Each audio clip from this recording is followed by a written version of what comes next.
Mabuhay Pilipinas! Kung bago ka lang sa aking channel, please like and subscribe. Salamat agad.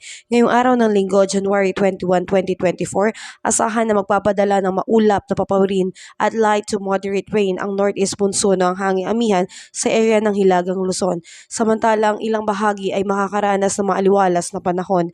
Ang Metro Manila at ilang bahagi ng bansa ay makakaranas ng generally fair weather pero posibleng makaranas ng localized thunderstorm lalo na sa hapon at gabi. Samantalang bahagyang maulap hanggang sa maulap na kalangitan na may mga pulupulong pag-ulan, pagidlat at kulog ang inaasahan sa probinsya ng Bicol, Northern Samar, Oriental Mindoro, Marinduque at Romblon. Malakas na hangin mula sa Hilaga hanggang Hilagang Silangan na may maalon na karagatan ang iiral sa Northern Samar. Katamtaman hanggang sa malakas na hangin mula sa Silangan hanggang Hilagang Silangan na may katamtaman hanggang sa maalon na karagatan ang iiral sa natitirang bahagi ng Southern Luzon. Ang Eastern Mindanao ay makakaranas ng maulap na panahon na may kalat-kalat na pag-ulan. Dulot nitong low pressure area na nasa labas ng bansa, ito po ay malabong pumasok sa Pilipinas ngayon ay nasa Indonesia pero ang track or extension ng hangin nito ay nakakaapekto po sa nararanasang panahon o mararanasang panahon ng Eastern Mindanao kaya posible pa rin po ang pagkakaroon ng maulan na panahon sa Mindanao.